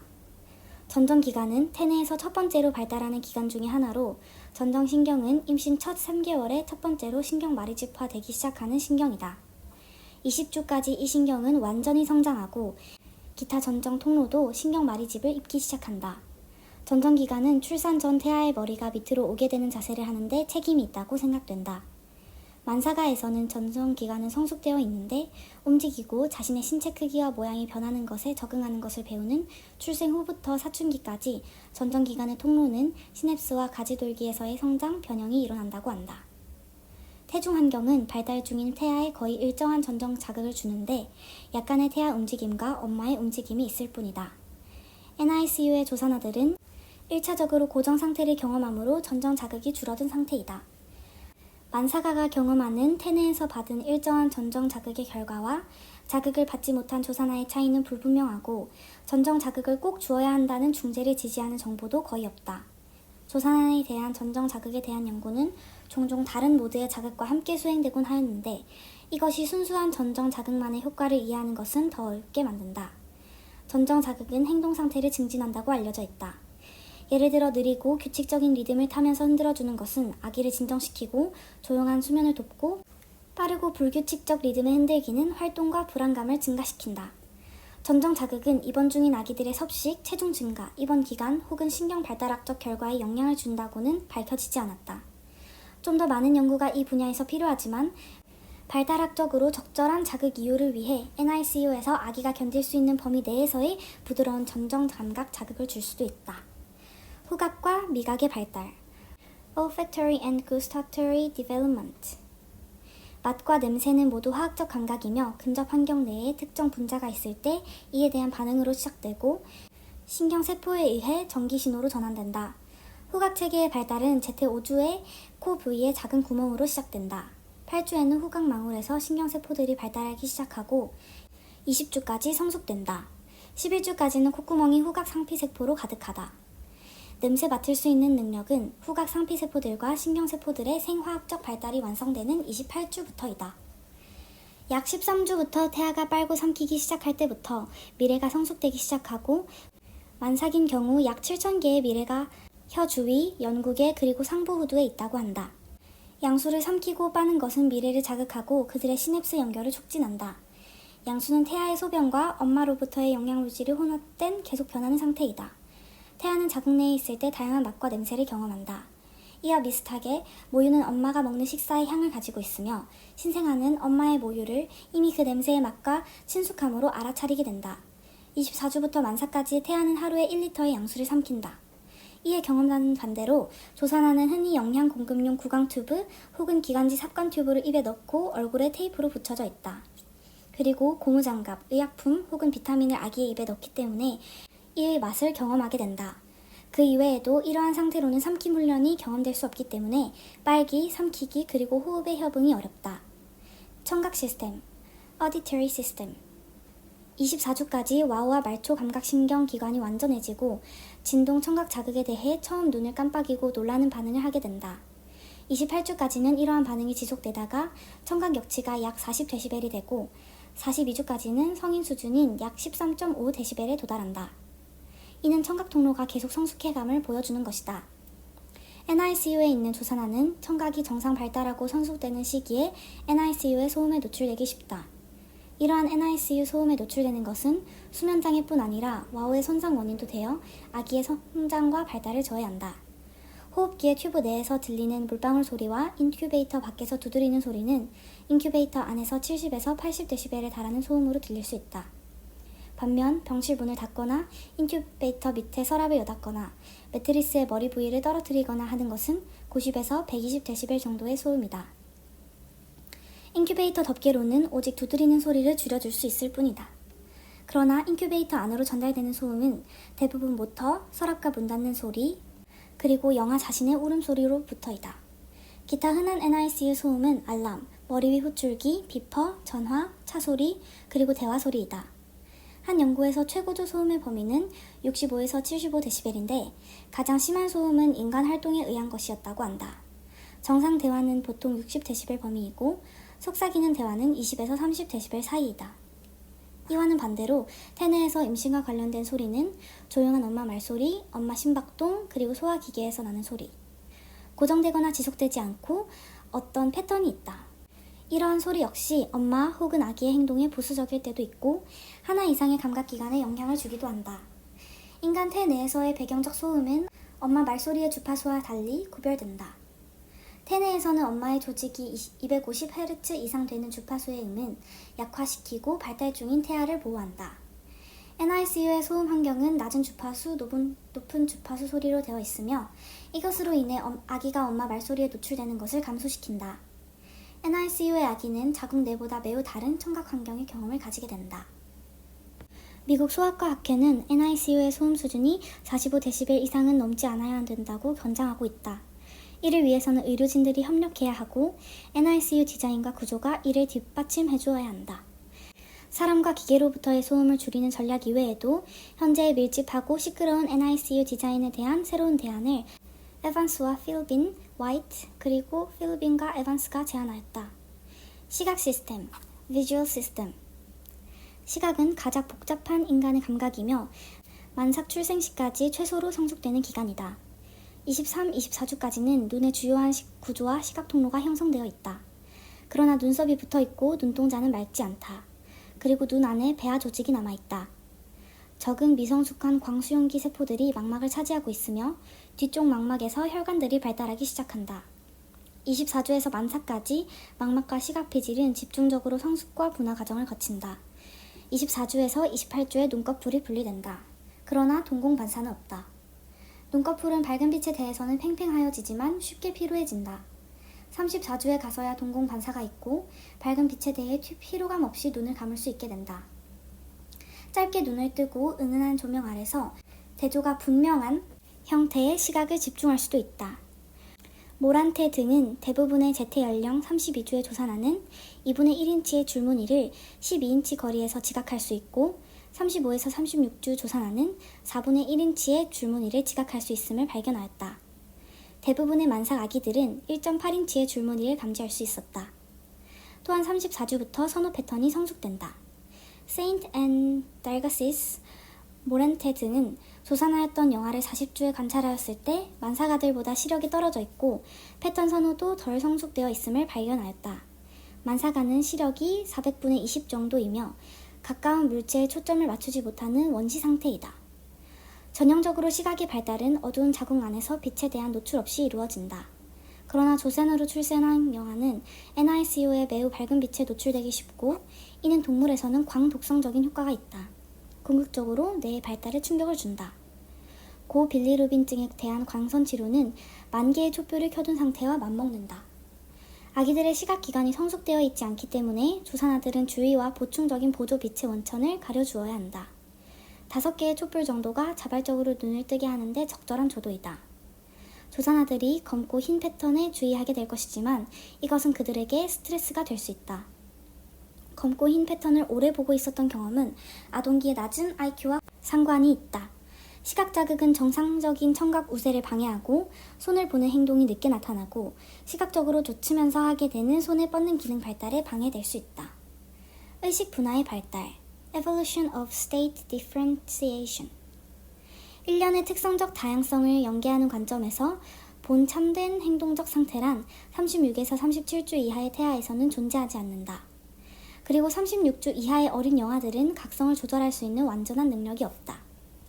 브라zel톤과 너젠트는 신생아 평가에서 6단계로 의식 상태를 정의하고 아기가 평가 시 보이는 의식의 범위, 다양성 그리고 기간에 대해 정의하였다.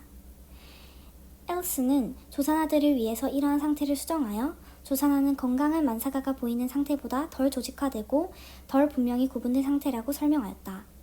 조산아는 더 많이 수명을 취하고 28주에 짧게 깨어있는 시간이 나타나고 30주에는 더 많이 깨어있는 횟수도 많아진다. 조산아는 수면 시 덜 조직화되어 있고 잠자는 동안 움직임이 많다. 조산아는 각성 시간도 짧고 일회성이다. 수면과 각성 간의 비율은 아기가 성숙해가면서 달라진다. 조산아가 조용히 깨어있을 수 있다는 것은 만삭이 다 되어감을 드러내는 것이다. 어느 정도 생리적 운동 상태가 안정되었다는 뜻이다. 의식의 하부 체계는 주의 기능과 상호작용의 기본 토대이기 때문에 영아가 보일 수 있는 활기찬 상태로부터의 단계별 상태에 익숙해지는 것이 중요하고 의식 상태가 용이하게 변하는 전환에 대해서도 잘 알고 있어야 한다. 표 4-3 의식과 관련된 행동들 수면 상태 1A 단계에 해당하는 행동들은 필수적 규칙적 호흡이나 호흡기와 잘 맞는 호흡을 하며 깊은 수면 상태, 감은 눈, 눈꺼풀 밑에 안구 움직임 없음, 조용한 얼굴 표정, 자발적 움직임 없음, 전형적으로 창백함이다. 1B 단계에 해당하는 행동들은 잘 조절되는 규칙적 호흡으로 깊은 수면 상태, 감은 눈, 눈꺼풀 밑에 안구 움직임 없음, 이완된 얼굴 표정, 때로 놀라는 반응 말고는 자발적 움직임 없음. 2A 단계에 해당하는 행동들은 눈을 감은 가벼운 수면 상태, 눈꺼풀 밑에 안구가 빠르게 움직임, 국소적이 아닌 작은 비체계적 움직임이 있음, 호흡이 불규칙하고 빨개와 먹이 찾기 움직임을 많이 보임, 흐느끼는 소리, 얼굴, 몸통, 팔, 다리를 꿈틀거림, 많이 찡그림, 소음적 상태라는 인상을 준다. 피부색은 보통 좋지 않다. 2B 단계 눈을 감은 가벼운 수면 상태, 눈꺼풀 밑에 안구가 빨리 움직이는 것이 보임, 낮은 활동 동작 수준과 놀란 반응이 있음, 동작의 크기가 작고 1단계보다는 좀 더 모니터되는 수준이다. 놀라는 반응과 함께 다양한 내부 자극에 대해 반응한다. 호흡이 보다 규칙적이고 때때로 빨기와 먹이 찾는 동작을 경미하게 함. 한두 번의 흐느낌과 자주는 아니지만 한숨과 미소가 관찰됨. 중간 의식 단계, 기면 상태. 3A 단계, 반쯤 졸린 상태, 눈은 감겨 있거나 떠질 수도 있다. 눈꺼풀은 과도하게 밀림. 눈을 뜨고 있으면 초점 없는 멍한 눈으로 보임. 때때로의 놀란 반응이 있을 수도 없을 수도 있으면서 다양한 활동 수준을 보임. 분명치 않은 동작, 흥분 그리고 혹은 많은 소리 내기, 흐느낌, 얼굴 찡그림. 3B 단계, 반쯤 졸린 상태가 위와 같으나 소리 내기, 흐느낌, 얼굴 찡그림 등이 적다. 깨어있는 상태 플러스. 4AL 상태, 깨어있고 조용하다, 최소의 소리가 나는 활동, 눈을 반쯤 뜨고 있거나 완전히 떴지만 초점 없이 멍하게 보여 사물이나 검사자를 똑바로 보고 있다는 느낌이 없다. 혹은 아기가 깨어있고 반응을 하나 주기적으로 눈을 감는다. 4AH 상태, 깨어있고 조용하다, 최소한의 동작 활동, 눈을 크게 뜨고 있어 과잉 각성이나 두려움을 느끼는 듯이 보인다. 자극에 집중하는 듯 보인다. 사물에 집중하는 정도를 조절하기 어려운 듯이 보이거나 시선을 돌리기가 어려워 보인다. 4B 상태, 밝은 생동감 있는 표정으로 깨어있다. 자극 원천에 초점을 맞추는 듯 보이고 능동적으로 정보를 처리하여 조절하는 듯이 보이고 운동 활동은 최소 수준이다. 활발한 상태, 5A 상태, 눈을 뜰 수도 뜨지 않을 수도 있지만 아기는 분명히 각성되어 있고 운동 각성으로 보여진다. 근긴장도 그리고 스트레스 받은 얼굴 표정, 찡그림 혹은 기타 불편한 표정을 보인다. 만일 있다면 부잡스러운 불분명한 동작이다. 5B 상태, 눈은 뜰 수도 뜨지 않을 수도 있지만 아기는 분명하게 깨어있고 각성되어 있다. 움직임은 잘 알 수 있는 상당한 동작을 보인다. 아기는 분명히 또한 부잡스럽지만 활발하게 울지는 않음. 우는 상태, 6A 단계. 심하게 찡그리고 우는 얼굴로 알 수 있는 심한 울음. 그러나 울음소리는 아주 긴장되거나 약하거나 없을 수 있다. 불안의 강도는 부잡스러운 것보다 더 크다. 6B 단계. 리듬 있고 강하고 활발하게 강하고 활기찬 울음소리를 낸다. 이것은 의식 상태 그 자체로 구분되어지며 특정 주의력과 관련한 행동이다. 행동의 다양한 형태는 눈의 움직임, 눈뜨기와 얼굴 표정, 대근육 동작, 호흡, 그리고 근긴장도가 특정 지점에서 아기의 의식 수준을 판단하기 위해 서로서로의 특징 시간적 관계 안에서 사용되고 있다. 다양한 의식적 반응과 그 반응이 가능한 다양한 의식 수준과 상응하는 듯이 보이는 다양한 행동 양태 간의 역동적인 변화 사이를 의미 있고 체계적으로 구분하는 것이 가능하다. 관찰할 수 있는 의식 수준의 스펙트럼은 다음과 같다. A라는 수준은 noisy, 불분명 그리고 특정하지 않은 상태이다. B 상태는 분명하고 잘 구분할 수 있는 의식 상태이다. 플러스 4A의 분명하지 않은 각성 상태 두 가지 타입을 구분해 놓았다. 4AL과 4AH이다. L이나 H는 따로 표시한다. AA. 아기가 오랫동안 숨을 참는 상태로 되면 8초 이상 AA로 표시한다. 아기는 의식 상태를 그대로 볼 수는 없다. 아기가 보이는 유동성과 행동에 따라 2분 타임 블록당 하나 이상 박스에 표시한다. 구분되는 의식 상태로 표시가 되려면 2, 3초 동안의 행동 양식을 보이는 상태라야 한다. 그러나 아주 짧은 4와 6의 상태로 판단되어도 신뢰성 있는 판단이다. 치료 가이드가 될 의학적 토대 Medical Foundations to Guide Therapy. 신생아 집중 치료실에서의 용어 Language of the Neonatal Intensive Care Unit. NICU의 언어는 심하게 아픈 아기들에 의해 요구되는 집중치료의 성격상 위기 유발에 의한 특성을 반영하고 있다. 많은 복잡한 시술과 진단을 약자로 쓰고 그 용어가 무엇을 의미하는지 모르는 사람에게는 두려움이 된다. 이 장의 마지막에서는 흔히 사용되는 약자의 리스트가 있다. 그 이외의 중요한 용어는 아래에 기술하려고 한다. 제태 연령은 아기가 태내에 있었던 기간이고 엄마의 마지막 월경 날짜부터 아기의 출생까지를 주로 표현한다. 만삭 제태 기간은 37수에서 41주, 7분의 6이다. 그리고 37주 이전에 출생한 아기를 조산이라고 한다. 42주 혹은 그 이후에 출산한 아기는 과숙한 아기라고 한다. 아기의 교정 연령은 부모에게 교육할 때 중요한 기술이다. 40주 제태 기간은 발달에 매우 중요해서 조산으로 출산이 되었을 때 태내에서 보내지 못했던 시간을 무시하기는 불공평하다. 치료사와 가족은 교정 연령에 따라 아기의 발달을 기대해야 하며 역 연령 CA, Chronological Age에 비교해서는 안 된다. 역 연령은 아기의 생일에 따라 계산한다. 교정 연령 AA, Adjusted Age는 출산 예정일로부터 정의된다. 역 연령이 8주인 아기가 28수 조산이었다면 임신 후 8주 PCA, Post Conceptual Age라고 간주한다. PCA는 GA 플러스 CA 혹은 28주 플러스 8주. 이 아기는 4주 후에 40주의 제태기간 혹은 만삭이 된다고 본다. 일단 아기가 만삭 제태기간에 다다르면 자궁 안에서 지내지 못했던 기간을 역 연령에서 뺀다. 이러한 교정 연령은 그때부터 대부분의 발달이 완성되는 것을 따라잡을 수 있는 2, 3세가 될 때까지 조산아의 발달과 성장을 평가하는 데 중요하다. AGA, SGA, 그리고 LGA는 적절한 제태 연령의 적절한 아기, 제태 연령에 비해 작은 아기, 제태 연령에 비해 큰 아기를 각각 표시하는 약자이다. 이 용어들은 출생 시의 몸무게에 따라 정한다.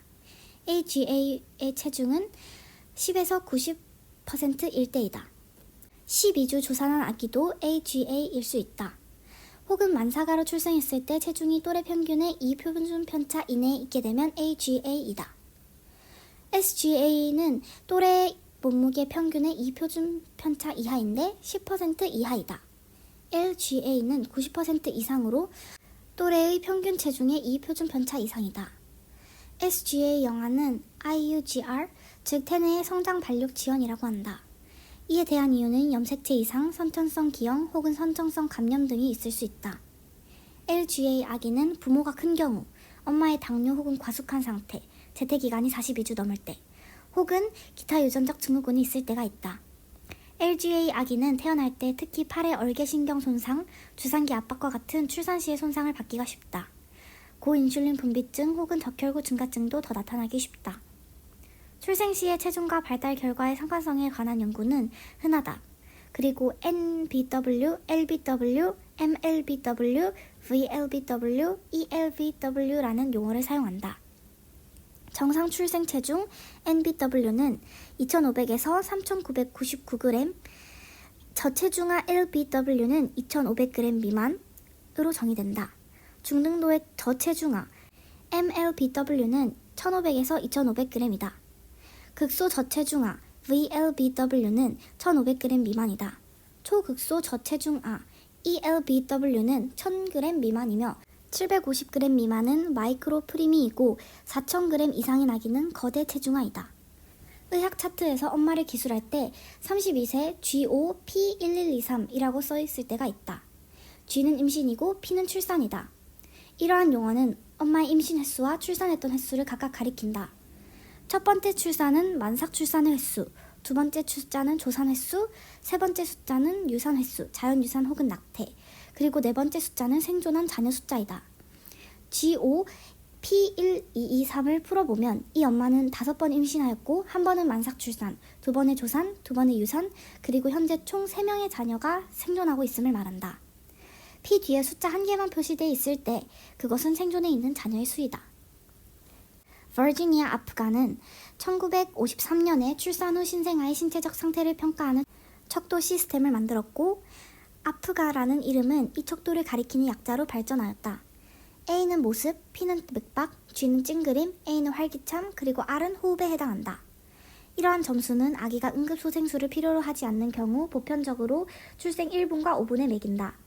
이 아프가 점수가 6점 이하인 무호흡, 섬액을 나타내면 응급처치를 시작한다. 3에서 4점이면 백과 마스크로 산소호흡을 할 필요가 있다. 5에서 7점이면 산소 공급만 하고 8에서 10점이면 만삭의 보통 아기로 생각된다. 그리고 별다른 치료가 필요 없다. 기록된 아프가 점수의 예는 8195이다. 1분 이후의 아프가 점수는 아기가 상태가 변하고 처치의 효과가 적절했는지 혹은 더해야 하는지를 가리킨다. 집중적인 치료가 필요한 아기는 점수가 6이 넘을 때까지 매 5분마다 점검한다. 즉 01, 05, 010, 515, 620. 표 4-4 아프가 점수. 점수 0의 징후는 심박수 없음, 호흡 없음, 반사 과민성 반응 없음, 근긴장도 늘어진 상태, 피부색 청색. 점수 1의 징후는 심박수 100bpm 이하, 호흡은 느리고 얕다, 반사 과민성 찡그림, 근긴장도 약간 굴곡된 상태, 피부색 몸통 핑크, 팔다리는 청색.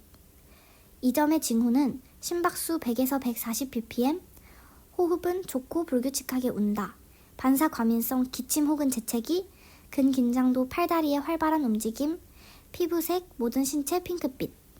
집중치료실의 환경적 측면, 설비와 테크놀로지 지원. Environmental aspects of intensive care, equipment and technologic support. NICU는 아기의 생명을 살리고 유지하기 위해 고도의 기술 지원 아래 만들어진다. 이러한 기술은 20세기 후반부터 폭발적으로 발전하여 보다 많은 아기가 생존하게 되었다.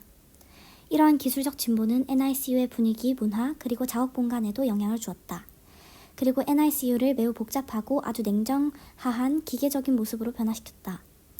NICU에서 아기를 도와주는 흔히 보는 설비에는 표 4-5에 열거되어 있다. 호흡기의 1차적 목적은 고위험군인 아기의 기도와 폐에 최소한의 부담을 주면서 심폐 기능을 최적화하는 데 있다. 호흡기는 최소량의 산소를 흡입하고 가장 낮은 압력과 일회성 호흡량에서도 가스 교환이 좋아지게 하는 일을 한다. 개별 영하의 상태로 얼마나 호흡기 보조를 해주어야 하는지 알 수 있다. 지속적인 기도 양압 호흡 CPAP (Continuous Positive Airway Pressure)은 따뜻하고 습기 있는 가스를 설정된 압력으로 계속 흐르게 하여 자발적으로 호흡하는 동안 날숨 말미의 폐 용적 (and expiratory lung volume)을 높여준다. CPAP는 마스크, 코에 끼는 프롱, 그리고 드물게 기관 내 삽관을 통하여 제공된다. CPAP는 혼합된 가스를 지속적으로 주입하거나 혹은 다양한 흐름으로 들어가게 해준다. 지속적으로 하는 경우 아기에게 중단 없이 가스를 공급하게 된다. 버블형 혹은 급수관이 방수되는 CPAP는 계속 공급되는 타입이다. 가스는 따뜻하게 가온되고 습화된 후에 공급된다. 튜브의 끝은 증류수 혹은 아세트산에 담겨져 있어 원하는 양의 CPAP를 제공하도록 설정되어 있다. 버블형 CPAP는 영아의 가슴에서 고빈도 호흡기에서 사용되는 주파수와 비슷한 진동을 생성한다. 다양한 타입의 비강 CPAP, NCPAP는 인젝터 흐름을 이용하여 비강 프롱을 통하여 일정 압력으로 가스를 제공한다. 흐름은 변화시킬 수 있어서 아기가 CPAP의 압력에 반하여 숨을 내쉬지 않아도 된다. CPAP는 폐포와 기도의 찌그러짐을 예방하고 인공호흡기로부터의 압력으로 인한 손상을 감소시켜준다. CPAP의 적응증에는 호흡곤란 증후군, RDS, Respiratory Distress Syndrome의 조기 치료, 중등도 빈도로 발생하는 무호흡, 최근에 한 기관지 삽관의 제거, 만성적으로 호흡기에 의존하는 환아에게서 호흡기를 점차 떼어내고 있는 경우, 경미한 호흡곤란 증후군이 있었던 조산아에서 무기폐 예방 목적으로 조기에 치료하는 경우, 그리고 경미하게 산소 공급이 필요한 경우가 해당한다. NCPAP의 부정적 측면은 많이 들어가는 경우 위에 팽창이 일어나고 비중격이 손상되거나 점막이 까지거나 한다는 것이다. 미국 NICU에서 호흡 보전의 가장 흔한 치료적 접근은 양압 환기 치료이다. 두 가지 타입의 양압 환기는 용적 제한형과 압력 제한형이 있다. 용적 제한형 호흡기는 얼마나 큰 압력이 필요한가에 상관없이 매번 같은 일회량의 가스를 보내준다. 신생아에서는 드물게 사용되지만 신생아에서 폐의 순응도가 빠르게 변화하는 경우에 맞춰 사용되도록 고안하였다. 압력 제한형 호흡기는 미리 설정된 압력에 도달할 때까지 공기를 제공한다. 기도로 들어가는 가스의 최고 압력은 일정하지만 매 호흡마다의 일회 가스량은 다양하다. 조화로운 주기적 강제 환기 SIMV Synchronized Intermittent Mandatory Ventilation 보조 조절 그리고 압력 지원은 보통의 압력 제한성 호흡기의 변형인데 역시 NICU에서 사용된다. 고빈도 환기 HFV High Frequency Ventilation은 해부학적 사공간보다 작거나 혹은 같은 일회 호흡량을 주기 위하여 매우 빠른 빈도의 호흡수를 사용한다. 빠르게 일회 호흡량이 더해지면서 폐 용적을 높게 유지하려고 지속적인 압력을 적용한다.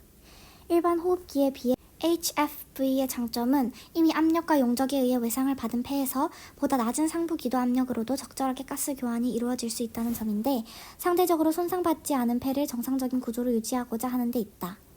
NICU에서 사용되는 HFV의 세 가지 형태는 고빈도 양압 환기, HFPPV, High Frequency Positive Pressure Ventilation, 고빈도 제트 환기, HFJV, High Frequency Jet Ventilation, 그리고 고빈도의 진동 환기, HFOV, High Frequency Oscillating Ventilation이다.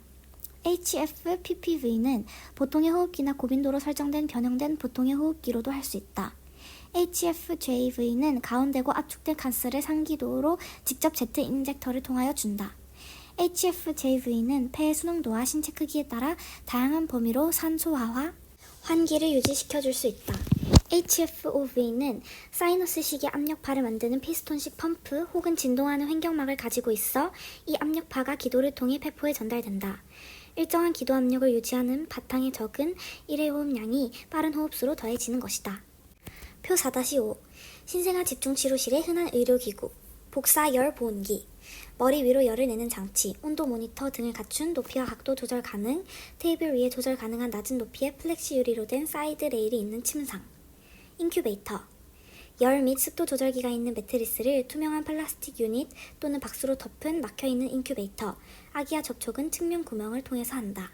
요람, 한쪽만 덮개가 달린 작은 침상 혹은 열 장치가 없는 작은 금속 요람, 백과 마스크, 영아의 코와 입에 씌우는 마스크의 자가 흡입용 백과 저장기, 유속 미터, 압력계가 연결되어 있는 호흡 시스템, 산소 후드, 영아 머리 위에 씌우는 플렉시 유리 후드로 조절된 산소와 습기를 제공한다.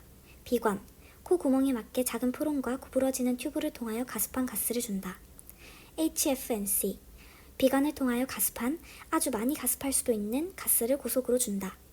CPAP, 마스크, 비강 프롱, 드물게는 기관의 섭관을 통하여 CPAP 유닛 혹은 인공호흡기에서 설정한 압력으로 따뜻한 가습가스를 지속적 혹은 다양하게 준다. 바포텀 인공호흡, 비강 프롱을 통하여 아주 높은 습도의 가스를 고속으로 준다. CMV, 보통의 인공호흡기, NICU에서 더 흔히 사용하는 양압호흡기는 일정 속도, 시간주기 설정, 압력 제한이 되어 있다. HFJV, 고빈도 제트 호흡기는 제트 인젝터를 통해 직접 상기도내로 가온 압축된 가스를 장기 주기로 주입한다. HFOV, 고빈도 진동호흡기는 기도를 통하여 폐포로 들어가는 사이너스식의 압력파를 만드는 피스톤 펌프 혹은 진동 횡격막을 가지고 있다. INO 인공호흡기와 함께 흡입할 때 산화질소를 주는데 혈관 확장과 혈관 평활 근육의 이완 효과가 있다. ECMO 체외막 산소화는 정맥혈을 배출하여 막 산소화 장치를 통하여 산소화하고 이산화탄소를 제거하여 다시 정맥계 혹은 동맥순환으로 되돌려 보내준다. 활력징후 측정기 심박동수, 호흡수, 혈압, 그리고 산소 포화도를 알려주고 모니터하는 유닛. 맥 산소 측정기 영하의 팔 혹은 다리에 밴드 타입의 라이트 센서를 부착하여 맥박마다 모니터 스크린에 말초 순환계의 산소 포화도가 나타나게 해준다. 경피 산소 및 이산화탄소 모니터 피부를 통하여 산소와 이산화탄소 농도를 측정하는 비침습적 기구. 주입 펌프 수액, 인트라리핏, 위로를 통한 영양 공급 시의 속도와 양을 조절한다. 광선 치료 광섬유 혹은 오버헤드 뱅크 혹은 광섬유 담요, 라이트를 이용하여 고빌리루빈 협증을 치료한다. 급식 튜브 위로 직접 영양을 공급해주기 위해 경구 혹은 코 위 튜브를 사용한다. 경구 혹은 코 튜브를 사용할 수 없는 영아, 심한 GER, 흡인의 위험이 있는 영아에서는 위로를 이용하여 공급한다. PIV 수액 영양 혹은 항생제 공급을 위하여 말초 정맥 내 주사 라인을 이용한다. CVL 비경구 영양 항생제를 오래 공급하기 위해 혈액 채취를 통하여 중심 정맥 라인을 이용한다. PICC 경피 삽입된 중심 카테터 팔굽 앞정맥으로 넣어 상부 대정맥까지 도달하게 되는 구부러지는 긴 카테터이다. 오랜 기간의 영양 항생제 공급과 혈액 채취를 통해 이용한다. UA 제대 종맥으로 집어넣어 복부의 대동맥까지 도달하며 생후 첫 5, 7일 동안 동맥혈 가스, 수액 주입, 그리고 지속적 혈압 모니터를 위해 이용되는 제대동맥 라인. UV 제대정맥을 통하여 삽입한 제대정맥 라인으로 생후 첫 7에서 14일 동안 초기의 정맥 접근, 혈관 수축제 주입, 교환 수혈, 중심 정맥압 모니터 그리고 수액 주입을 위해 이용한다. PFV는 기존의 호흡기로 효과가 없는 아기에서 1차적으로 사용한다.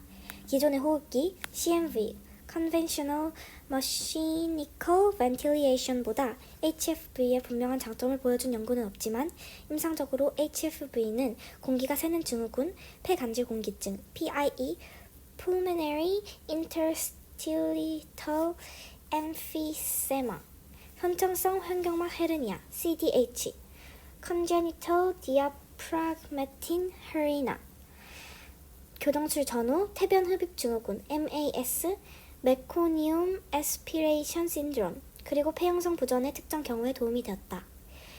HFV는 심한 호흡 부전이 있는 아기에서 ECMO로 넘어가는 단계로 사용되기도 하고 어떤 경우는 ECMO로부터 벗어나는 전환 단계로 사용되기도 한다. 신생아의 RDS는 NICU에서 HFV로 치료하는 가장 흔한 증후군이다.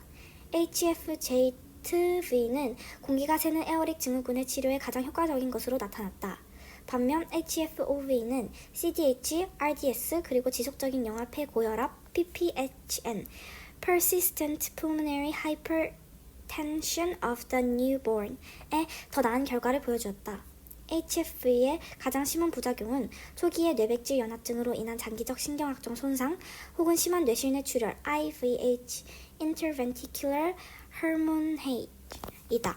어떤 연구에서는 HFV 때 CMV로 치료받은 아주 조기 조산아에서 심한 IVH가 증가함을 발견하였다. 다른 연구에서는 재태연령, 출산 형태, 초기에 컸던 동맥 관계 존증, PDA 그리고 감소되어 있는 상대 정맥 Superior Vena Cava 혈류를 고려하면 별다른 차이점이 없다고 결론 지은 연구도 있다.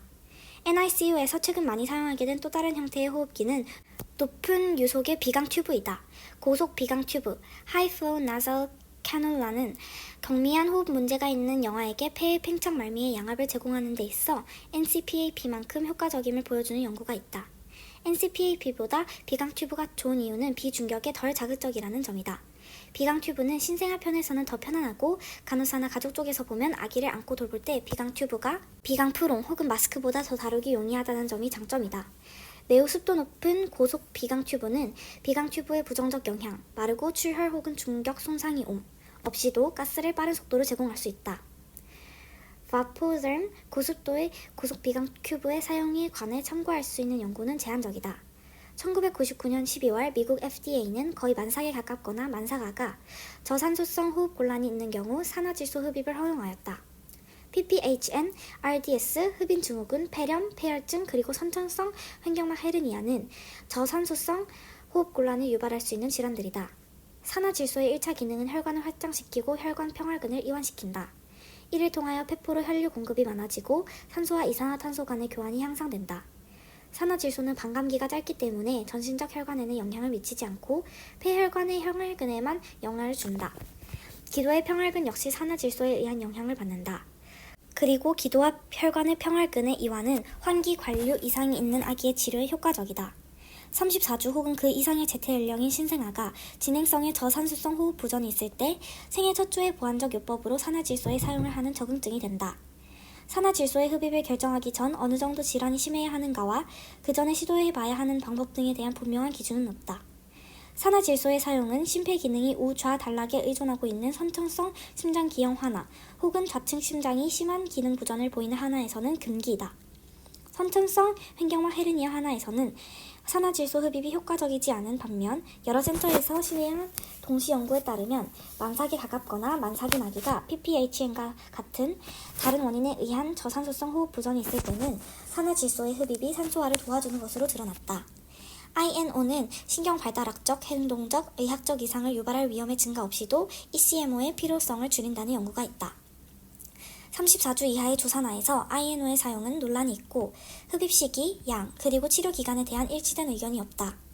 호흡기 사용이 필요한 32주 이하이며 체중이 1250g 이하인 아기를 대상으로 한 두 연구에서는 INO를 받았던 아기들이 폐기관지 이성형, BPD, Bronchopulmonary Dysplasia의 빈도가 낮고 폐 질환의 정도가 덜 심하였으며 산소 보충의 필요 시간이 짧아졌고 사망률도 적고 뇌손상의 위험도 높아지지 않았다.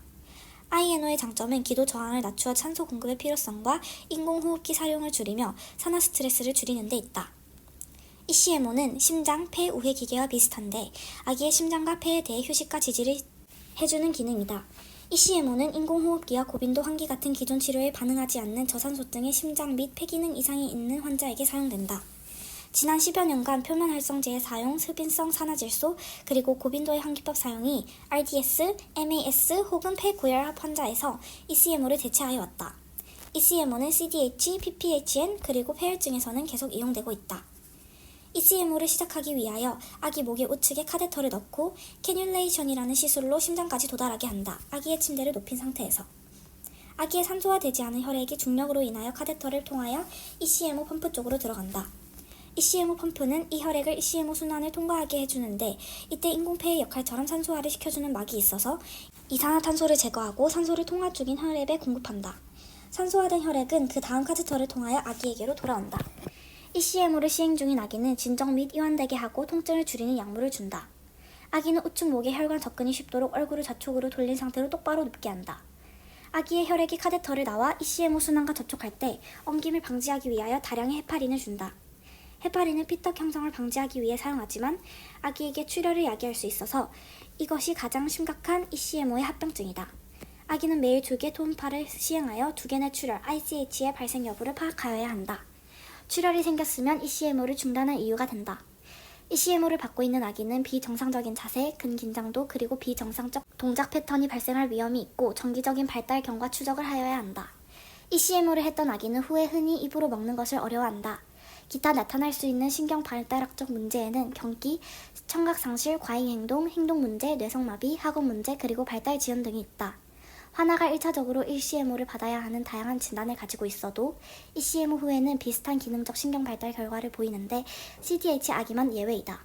CDH가 있는 아기는 생존율이 낮고 ECMO 후의 다른 환아보다 특히 호흡기와 소화기계의 이완율이 높다.